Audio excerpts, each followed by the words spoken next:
এই সময় চায়ের দোকানে বসবো, বাকি সময় বসবো না। চায়ের দোকানের জন্য কোনো সময় নির্দিষ্ট নাই, সেখানে আলতু ফালতু দুনিয়ার আজে বাজে গুজব কথা সেগুলি আমরা মনোযোগ সহকারে শুনি। অথচ আমরা কত বড় বেকুব, আল্লাহর পেয়ারা নবীর মাহফিলের চেয়ে বড় কোনো মাহফিল আসমানের নিচে জমিনের উপরে নাই, যেখানে কোরআনের আলোচনা হবে, হাদিস শরীফের আলোচনা হবে। সেই মাহফিলের জন্য আমরা সময় নির্ধারণ করি, এশারের পরে ভাত খাবো, তারপর আস্তে ধীরে যাব। এগুলো অনেক সময় দেখা যায় বিরিয়ানির আগে আগে আসে। যাক, শুধু আসলে হবে না, দানের শ্বাস শুধু যে কোনো সময় লোয়া লোভন করলে দান আসবে না। দানের জন্য এটা বাদ মাস, আশ্বিন মাসের প্রথম দিকে লুকতে হবে, একটা সিজন আছে না নাই। কিন্তু ওয়াজ নসিহত, কোরআন হাদিসের আলোচনা, ইবাদতের জন্য আগে ভাগে এসে কোরআন হাদিসের আলোচনা যারা শুনবেন তাদের মর্যাদা কোনোদিন পরে এসে যারা মাহফিল শুনবে এক সমান হতে পারে না। কোরআন শরীফে আছে, যারা মক্কা মুআজ্জামা বিজয়ের পূর্বে ঈমান এনেছে আর যারা মক্কায়ে মুআজ্জামা বিজয়ের পরে ঈমান এনেছে, তাদের ঈমানও এক সমান হতে পারে। কারণ মক্কা মুআজ্জামার বিজয়ের পরে যারা ঈমান এনেছে, তারা মক্কায়ে মুআজ্জামার আগে যারা ঈমান এনেছে তাদের মতো কষ্ট সহ্য তাদেরকে করতে হয় নাই, ঠিক কিনা? এটা কোরআন শরীফে আছে। কিন্তু অনুরূপ ভাবে মাহফিল এই শুরুতে যারা এসে বসেছেন তাদের মতো কষ্ট, তাদের মতো মেহনত পরে যারা আসে বসবে তারা কোনদিন করবে? আগে যারা বসে তাদের মেহনত বেশি নাই, তবুরুক সমান হতে পারে। আগে যারা এসেছে এদের তবুরুক, পরে যারা এসেছে এদের তবুরুক এক সমান হতে পারে, কিন্তু সোয়াব কোনোদিন এক সমান হতে পারে? আগে যারা এসেছে তাদের সোয়াব অনেক অনেক বেশি। এটা মারা যাওয়ার পর বুঝবে। আল্লাহ সবাইকে বোঝার তৌফিক দান করুক, আমিন। সালাতুন ইয়া রাসূলুল্লাহ আলাইকুম রাসূল হক খায়রুন নাসবুত আম্মে পাকশো হামদাও আব্বাস বোদ সালাতুন ইয়া রাসূলুল্লাহ আলাইকুম সালামুন ইয়া। প্যারা হাজরিন, আল্লাহর প্যারা নবীর উম্মতের মধ্যে হযরত সাইয়েদনা সিদ্দিক আকবর রাদিয়াল্লাহু তাআলা আনহুর মর্যাদার সমান অন্য কোন উম্মত হবে? কিয়ামত পর্যন্ত সিদ্দিক আকবরের মর্যাদার সমান অন্য কোন উম্মতে মুহাম্মদীর হবে? সিদ্দিক আকবরের মর্যাদা পর্যন্ত পৌঁছতে পারবে না। সিদ্দিক আকবর রাদিয়াল্লাহু তাআলা আনহুর মর্যাদা এত বেশি কেন? এত বেশি কেন? তার মধ্যে অন্যতম কারণ হচ্ছে হযরত সিদ্দিক আকবর রাদিয়াল্লাহু তাআলা আনহু যে মুহূর্তে শুনতে পেলেন আল্লাহর নবীর নবুয়তের ঘোষণা হয়েছে, তখন তিনি দেরি করে নাই। কে ঈমান এনেছে? হযরত উমর ঈমান আনছে কিনা? হযরত ওসমান রাদিয়াল্লাহু ঈমান আনছে কিনা? মাওলা শেরে খোদা ঈমান আনছে কিনা? মা ফাতেমার আম্মাজান খাদিজাতুল কুবরা ঈমান আনছে কিনা? মক্কার বড় বড় ব্যবসায়ীর ঈমান আনছে কিনা? এগুলো তিনি চিন্তা করেন নাই।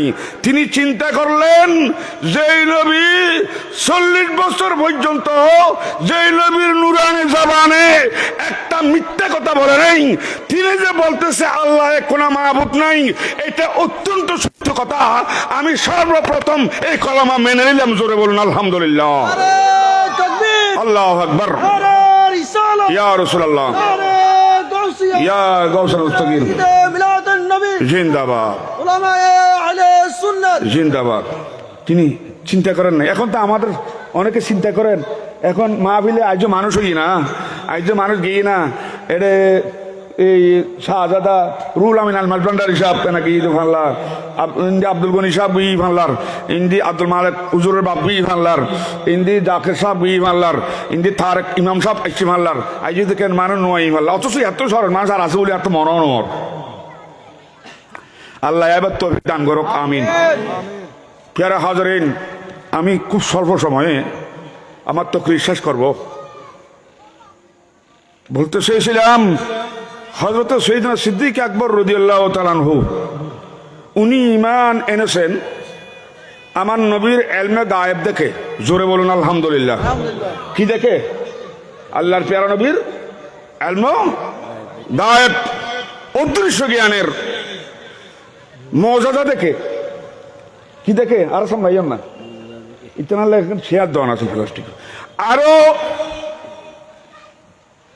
অন্যান্য সাহাবীরা ঈমান আনছেন, কিন্তু সিদ্দিক আকবর সর্বপ্রথম ঈমান এনেছেন যে জিনিসটি লক্ষ্য করে ঈমান এনেছেন সেটা হচ্ছেন আল্লাহর পেয়ারা নবীর ইলমে গায়েবের অবস্থা দেখে সিদ্দিক আকবর সর্বপ্রথম আমার নবীর উপর ঈমান এনেছেন। পরে দিয়েছেন লা ইলাহা ইল্লাল্লাহ মুহাম্মাদুর রাসূলুল্লাহ সাল্লাল্লাহু আলাইহি ওয়াসাল্লাম। তিনি আরবের বড় ব্যবসায়ী ছিলেন, আরবের বড় ব্যবসায়ী ছিলেন। কে? হযরত সিদ্দিক আকবর রাদিয়াল্লাহু তাআলা আনহু। দেখেন বর্তমানে মসজিদে যারা দান করে তাদের মধ্যে অধিকাংশ ব্যবসায়ী। অধিকাংশ কি? মাজার শরীফে যারা খেদমত করেন তাদের মধ্যে অধিকাংশ ব্যবসায়ী। কারণ ব্যবসায়ীদের খেদমত যুগে যুগে অন্যান্য চাকরিজীবীদের থেকে তাদের খেদমতের আঞ্জাম তারা বেশি দিয়েছেন। জোরে বলুন আলহামদুলিল্লাহ। হযরত আবু বকর সিদ্দিক রাদিয়াল্লাহু তাআলা আনহু তিনি বড় ব্যবসায়ী ছিলেন, আন্তর্জাতিক ব্যবসায়ী ছিলেন, আন্তর্জাতিক ইন্টারন্যাশনাল মার্চেন্ট পার্টি ছিলেন। এই জন্য তিনি মক্কার বড় ব্যবসায়ী হিসাবে মক্কা শরীফ ছাড়াও তিনি মুলকের শাম সহ বিভিন্ন দেশের মধ্যে ব্যবসায়িক খাতিরে সফর করতেন। আলহামদুলিল্লাহ। একটা জিনিস খেয়াল রাখবেন, ব্যবসা করা আমার নবীর সুন্নত, ব্যবসার জন্য সফর করাও সুন্নত, জিয়ারত করা আমার নবীর সুন্নত।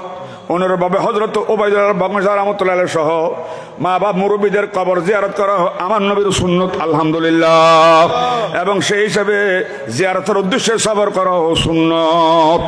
জিয়ারতের উদ্দেশ্যে সফর করো এলম ফরজ, শরীয়তের এলম অর্জন করার জন্য নবীর উম্মতদের মধ্য থেকে সবাই নয়, কিছু হলেও একটি গোত্র হলেও শরীয়তের তরিকতের মারফতের এলম অর্জনের জন্য ঘর থেকে বের হয়ে যাওয়া আল্লাহর বিধান। আলহামদুলিল্লাহ। এটা ফরজ। উম্মতে মুহাম্মদের মধ্য থেকে কয়েকজন, সবাই না, অন্তত হাজিগঞ্জ থেকে কয়েকজন যদি এলমে শরীয়তের মালিক হয়, শরীয়তের আলম থাকে, তাহলে এই হাজিগঞ্জ বাসীরা তাদের শরীয়তের এলমের জন্য তাদের দ্বারস্থ হবে, তাদের কাছে মাসালা মাসাইল শিখবে, তাদের দ্বারা এলাকা আলোকিত হয়ে যাবে। আলহামদুলিল্লাহ। আজ মৌলানা ইমতিয়াজ সাহেব তিনি শরীয়তের এলম অর্জন করেছেন, তিনি একজন খতিব হিসেবে এখানে খেদমতের আঞ্জাম দিচ্ছেন। আমরাও এলাকার মধ্যে অনেক বেশি দিন খেদমত করে ফেলেছি। আর যাই হোক, অন্তত আমাদের খেদমতের মধ্যে কোনো দাবি ছিল না, অত হাজার টাকা দিতে হবে এরকম কোনো দাবি আমাদের ছিল না। ফলে আমাদের ছাত্ররা বিভিন্ন জায়গায় তারা খতিবের দায়িত্ব পালন করতেছেন। বিশেষ করে এলাকায় যারা দায়িত্ব পালন করে তারা পালন করা তাদের উপর হক আছে। কেননা কোরআনের আয়াতের মধ্যে আছে ফালাউলাক নাফরুক মিন কুল্লি ফিরকাতিন মিনহুম লিয়াতাবাক্কাহু ফিদ্দীন। আমার আল্লাহ বলেন, তোমাদের মধ্য থেকে এমন একটি গোত্র, এমন একটি সম্প্রদায় কেন বের হবে না যারা শরীয়তের এলম অর্জনের জন্য ঘর থেকে বের হবে, শরীয়তের এলম হাসিল করে, তারা দিন অর্জন করে, দিনের জ্ঞান অর্জন করে, তারা তাদের কওম এবং সম্প্রদায়ের কাছে আল্লাহর বিধান এবং নবীর বিধান প্রচার করবে। আলহামদুলিল্লাহ, বড় করে বলুন আলহামদুলিল্লাহ। কথা বুঝেন নাই? আল্লাহ বলতেছেন ফালাউলা নাফারাম মিন কুল্লি ফিরকাতিন মিনহুম, তোমাদের মধ্য থেকে সবাই না, কিছু মানুষ কেন বের হবে না যারা শরীয়তের এলম অর্জন করবে, একজন অর্জন করার পর তারা তাদের কওমের কাছে গিয়ে সেই এলম প্রচার করবে। সেই এলম এখন ইমতিয়াজের কওম হলো আপনারা, এটা আল্লাহর কোরআনের বিধান। কওমের কাছে কওমের উলামায়ে কেরামের হক আছে, আছে কিনা? তারা তাদের পক্ষ থেকে দিন প্রচার করার জন্য সর্বপ্রথম হকদার হচ্ছে তার এলাকা। কিন্তু এলাকার কিছু মানুষ এখন মনে করে যে এলাকার মৌলানারা এখানে দাওয়াত দিলে মানুষ হবে না, এলাকার অমুকর হওয়া সমুকর হওয়া। আসলে এই সমস্ত এগুলি বাদ দিয়ে আগে তাদেরকে দাওয়াত দিবেন। আগে খেস তুই দরবেশ, আগে খেস তুই মাতন, আগে খেস তুই উদয় দরবেশ। একজন বার তুন দরবেশ আইলাম আর দ্বারাই শরীয়ত শেষ সমাপ্ত হয়ে যায়, দায়িত্ব শেষ ন, বরং আগে খেস খেল মানে এটা ফার্সি শব্দ। আগে আভন আভন আভন, আগে এলাকার কোন লোক মারা গেলে গড়া থাকলে সর্বপ্রথম ঘর থেকে বের হবে ইমতিয়াজ, ঘর থেকে বের হবে মৌলানা আব্দুল মালিক, ঘর থেকে সর্বপ্রথম বের হবে মৌলানা মসজিদের ইমাম সাহেব, খতিব সাহেব, ঠিক কিনা? এখন খতিব ইমাম এলাকার আলেম ওলামা এদেরকে কিছু হাদিয়া দেওয়ার ভয়ে, হাদিয়া দেওয়ার ভয়ে অনেকে এদেরকে দাওয়াত দিতে ইচ্ছা করে না, তরক করে না। এদুও মূল হতাই দর দি মতো বিয়নের দর দিলি 12 দর দেদু গাড়ি বড়ানো দিব, বিয়নের অত্রই মৌলবী বিয়ন এলাকার বিয়ন অর্থ করলিয়ে দিই, যে ভূষণ দিব 12 তো না দিবে গাড়ি বড়ানো বলবো ওইব না। হ্যাঁ ইবি কি বিয়ন ব্যস্ত নেবে কোদিনে ইনশা অন্তরত অমুকর হওয়া সমুকর হওয়া কেন ওয়াইজ করিব না। এই কথা আল্লাহর হস্তে হয়ে যাই, আল্লাহর হস্তে হওয়ার দরকার আছে না নাই? আছে না নাই? হ্যাঁ পয়সা দিন না ভাই তার হলে আগে হয়ে দিবে না, বলো তোমার আরো পয়সা দিন না ভাই তোমার পয়সা দিয়া পড়িব কিনলেই তোমার এলাকার উজুর হিসাবে, কিন্তু তোমারা থাকবে বলবে সালাতুনিয়া আলাইকুম সালামুনিয়া হাবিব আল্লাহ। আরা তো এত ব্যাকুল গিয়ে দি বন্ধুরা সাহাবে বেলা সাহায্য দোয়ান না দি জ্যাপ কোলা মা যেতে হজরত থান নাই হজরত তুল্লাহ হালিয়ানি দি হাঁড়া বুসু করে হাবিলি না বুসু করি এনে বন্ধু বান্ধব বলে যা ভর্তি খোলা, কিন্তু বাবা জানা ওটা আত্ম ওষুধ লাগু হয়তো ওষুধ এনে একসাথে নয় গেল হরে বাবুল্লাই প্রশ্ন, মাল্লাই প্রশ্ন, বউল্লাই প্রশ্ন, ফুয়াল্লাই প্রশ্ন।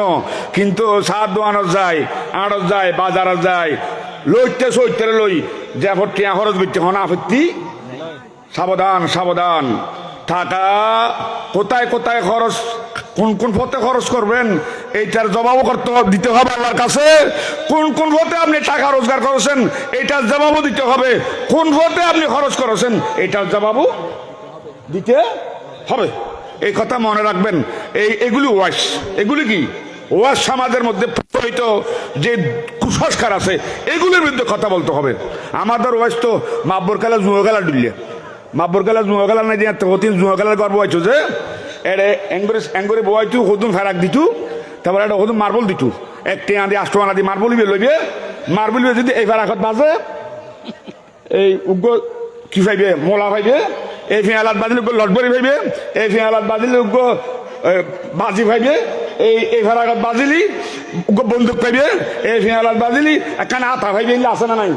হ্যাঁ কিন্তু একটি আদি কিনোর ঘরে 8 আনা দিয়ে কিনোর ঘরে ফেরা কিবে গেতে মার্বল সারে দিই আর ছোট দেখতে গিয়েই তো আর এড়িয়ে খোয়ানো নি মার্বল ইবে সারানোর ঘরে ইবে গুত্তি গুত্তি গুত্তি গুত্তি গুত্তি গুত্তি ক্ষণ ফেরা করলো না বাজে ক্ষণ ফেরা করলো ইবে তারা তোর গিয়ে উঠে হয়তো আর কি তোমার মার্বল থিবে না বাজে বাজিলে ফাতি দেরি আর কে বেগে হয়তো আবার আর কে মারিতে এবার বাজিতে রে এবার আমাদের ওয়াইস কি জানেন? এমন বক্তা আমরা ভালোবাসি যার ওয়াইস আমাদের পরিবারের জন্য কোনো দরকার নাই, সমাজের জন্য কোনো দরকার নাই, এলাকার জন্য কোনো দরকার নাই, ব্যক্তি জীবনের দরকার নাই, সামাজিক জীবনের দরকার নাই। আসমানের উড়ে আজ জমিনের নিচে মানুষের গত নবরভান হতে এলে মলে আইবতে আর কুসংস্কারের বিরুদ্ধে, আর অন্যের বিরুদ্ধে, আর অবৈধের বিরুদ্ধে, আর ঘুষের বিরুদ্ধে, আর সুদের বিরুদ্ধে, আর মদের বিরুদ্ধে, বা এই হকমার দিয়ানের বিরুদ্ধে ওয়াইজ বিরুদ্ধে মলই বাই শকুনো দেইভান ই বাইলে আঁটি আদিতাম ন সালাতুনিয়া